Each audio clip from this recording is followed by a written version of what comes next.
Hi everybody, welcome to Itsy Bitsy's live read of Miami Days, Havana Nights by Linda Bennett Pennell. Chapter 1. May 18th, 1926, 105 South Street, New York City. Knocking, sharp, loud, rapid, echoed through the empty speakeasy.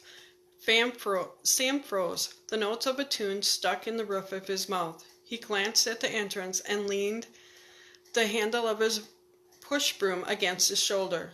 Puffs of dust settled on the floorboards around his feet while he remained motionless.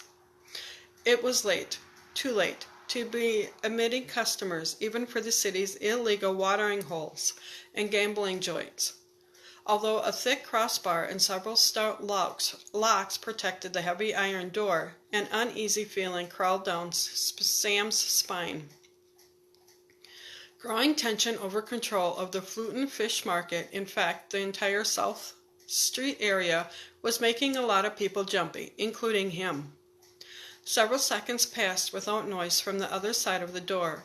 Sam let out his breath and laughed at himself. Working at the fish market in the afternoon and staying up half the night at the speakeasy didn't leave much time for sleep. It kept him on edge. All the rumors and threats floating around these days weren't helping either.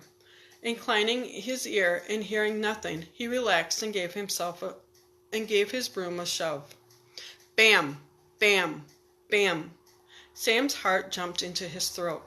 "Open up, Manza! I know you're in there!" The shout, colored by an Irish lint, came from the second-floor landing, accompanied by a renewed pounding. "I come to talk with ya. We need to settle this business. I got a proposition for ya." Sam's breathing kicked up a notch as he looked over his shoulder toward the office. The boss didn't like to be disturbed when he was meeting with his guys. The pounding from outside in the hall returned in earnest, but the office door remained fixed. "You gonna open this damn door, or do I gotta break it down?" The doorknob rattled and jerked. Behind Sam, the office door clicked open an inch. He watched in the mirror over the bar as the muzzle of a .38 Special emerged from the opening, its nickel-plated barrel glittering in the overhead lights. One of the gangsters stepped into the room, met Sam's eye in the mirror, and jerked his head and then the room went dark. Sam dropped his broom and backed into the alcove next to the bar. The office door opened wider. Several shadows scurried across the floor. Metal locks and bolts clanked, and the entrance door swung inward. "Hey, you guys forget to pay the bill? What's with the dark?" Sam couldn't see the newcomer's face, but given the guy's size, backlit by the stairwell's single bulb, and his accent, it must be William Mack, the labor organizer. Trying to push in on Top's Manza's action at the market was a stupid move. The Irish was losing this war. Heck, they couldn't even win a battle. The Big Mick must have had enough. Sam shook his head. The Chapaza coming here. You had to give him that." Shoe soles scuffled on bare floorboards. The door slammed. "Hey, what you guys doing? I come here in peace." The Irishman's voice boomed into the room, followed by shoes dragging across the floor. "Manza, you chicken shit, come out here and meet me like a man." The room filled with light again, followed by groans and the sounds of body blows coming from the area in the front of the bar. Sam squinted against the glare and stepped into his alcove, and his heart thumping in rhythm with punches being administered to Mac. Two guys held the Irishman's arms while he strained and tugged to get free. Another of Top's men, a former heavyweight boxer, jabbed and pummeled Mac's head and midsection. When his knees buckled, the boxer stepped back, making room for Tops, who strolled over to the bar from the office-way doorway. Tops bent down so that he was eye-level with Mac. "So, you gonna insult me and make demands now that we have kicked your sorry Irish asses? Ain't nobody gonna set terms for Joseph Manza. Fulton is mine, and it's gonna stay mine." Tops grabbed Mac's shirt front, You got that, you dumb Mick, son of a bitch? From the slits of his swollen eyelids, Mac looked up sideways at Tops. He spat out a glob of blood. People know I'm here. You ain't gonna get away with this. You're gonna pay. Who's gonna make me? You? The sound of Top's laughter rolled around the empty room. Tops snatched the pistol from the hunchman and took aim, firing once into Mac's chest. Sam jumped at the pistol's report. A soft groan floated from Mac as blood bubbled on his lips. Though Sam wanted desperately to look away, he couldn't tear his gaze from the oozing red stream dribbling down the Irishman's chin. Sam's mouth went dry, as though filled with cotton gauze. Grabbing a fistful of the Irishman's hair, Tops lifted so that Mac had to look him full in the face, setting the muzzle against Mac's forehead. Tops grinned and counted to 5, then squeezed the trigger. Blood and brains splattered all over the bar and floor. Tops let go, and Mac's lifeless body toppled over. Sam's stomach heaved. He gagged on the bile rising from his stomach and covered his mouth with a shaking hand. "Get him out of here, boys." Top turned, his upper lip curled in a sneer. His gaze lit on Sam. "Let the busboy help. That's about what the Mick was worth. Hey, kid. Yeah, you, Sammy. Come over here and grab the legs. It'll be good for you. Toughen you up." Sam's heart dropped to his soles as he scuffled across the floor toward his boss. Handling dead fish was one thing, but the thought of touching a dead person with a gaping hole in his forehead left Sam trembling. He stopped beside the Irishman's body, fighting to keep his churning stomach from emptying at Top's feet. Although he had worked for the mobster since he was 15, nothing had prepared him for what he had seen tonight. Of course he'd heard the stories, but Sam had pushed those stories aside as mere rumors. In addition to Tops paying better than other jobs, Sam admired the boss. Tops was the smartest and strongest man Sam knew, but this was outright murder. The 7th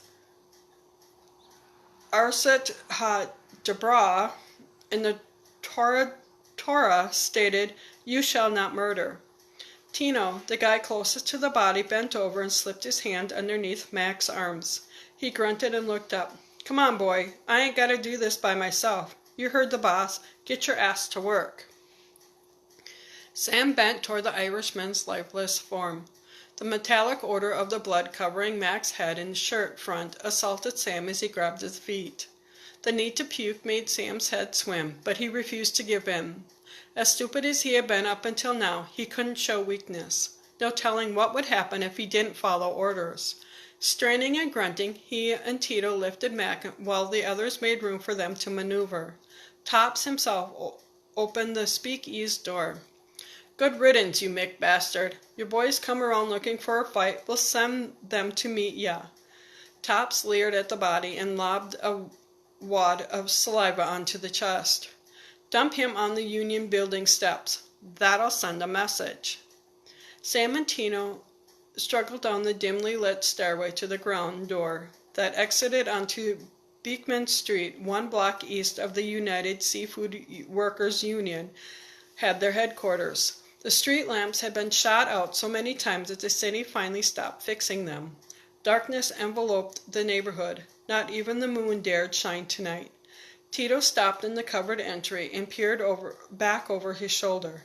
His head swiveled toward Sam, and he nodded. Together, they moved into the street and turned west. Pain shot down Sam's back and his arms shook. His breath came in short gasps as much from terror as from extortion.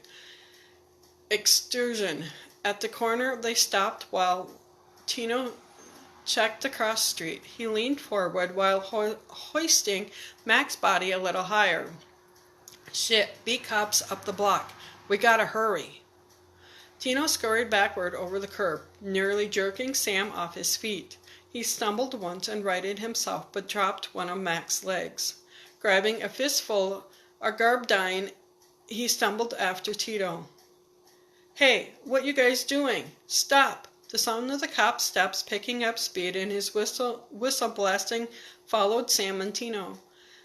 When they reached the steps of the Union Building on the opposite corner, Tino swung the the upper body once and let it fly. Sam released the legs as the shoulders thudded on the concrete steps. They needed to get back to the speakeasy fast, but Sam turned directly into the beam of the cop's flashlight. He heard Tino running, but he couldn't make his own feet budge. "Hey you, Jew boy, freeze!" The cop jumped from the curb on the opposite side of the street. The dam of Sam's fear broke, sending a shot of adrenaline through him. He crouched and ran. "You're one stupid SOB, Ackerman. You're gonna get yourself killed for sure. What are Mama and the boys going to do with you gone? Starve and lose the apartment, most likely." With shots bouncing off the street's brick pavers, Sam reached the speakeasy entrance and thudded up the stairs. At the top step, Tino grabbed Sam's collar and hauled him through an opening. Hinges creaked, followed by the swish of secret wall panel falling back into place. Sam blinked once, and again. Total blackness enveloped him with a musty, suffocating blanket. Footsteps pounded up the stairs on the other side of the wall, setting his heart racing. A rough hand clapped down on his mouth. "Shut up!" Damp breath smelling of beer floated against Sam's cheek. Loud knocking, accompanied by shouting and a door slamming, filled the cramped space. With his free hand, Tino pushed Sam's face against the rough brick. Something scraped softly, admitting a narrow shaft of light into the closed-sized room. Tino whispered, "Take a look." Sam placed his eye against the peephole. Top stood leaning against the bar, surrounded by his men. "Officer, what brings you to my establishment?" "Beat Sergeant forget to give you your cut?" "Where is he?" "Who you wanting to see?" "The kid who ran up here. He's your bus boy, ain't he?" "Where are you hiding him?" "We ain't hiding nobody. Have a look around, officer." Top's gaze went to the officer's chest. "O'Malley." The cop pointed toward the bar. "Where'd all that blood come from?" Top's eyebrows rose. His head slowly turned. "That?" "Yeah, is that where you killed him?" "Officer, nobody's been killed here tonight or any other night. The mess was left by a couple of thugs beating each other's brains out. Had 'em tossed out just before you arrived. Surprised you didn't pass 'em on the stairs."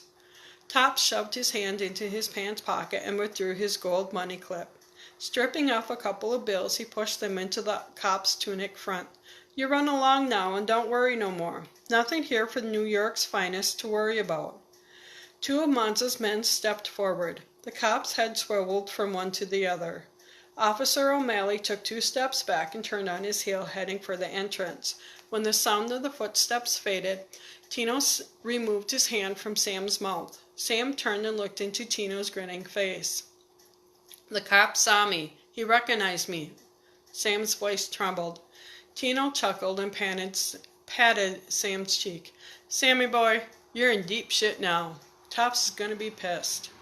Punching Tino would feel really good, but Sam couldn't handle more trouble than he already had. He opened his mouth to ask what would happen next, but something metal clicked behind him. Tino put a finger to his lips. Another wall, one inside the speakeasy, swung open. Monza watched Sam from the middle of the room. "Looks like we got ourselves a celebrity. Cops are going to be looking for you, boy." Irishmen take one of their own being killed real personal. The other gangsters laughed. "What do you think we ought to do with Sammy?" Sam's heart jumped in his throat, and then he raced like it might explode. "I'm sorry, Mr. Monza. I was so scared I couldn't move. I've never done anything like that before." Sam's knees knocked together and were in danger of buckling altogether. Tops didn't say anything for several beats, while his smile faded. "I guess I should have sent a boy to do a man's job." He motioned to Sam. "Come over here." Sam's hands shook, but he didn't try to stop them. When he didn't move, Tino gave him a shove from behind. Sam stumbled from the secret hole and shuffled across the space, separating him from the boss. Thank you for listening.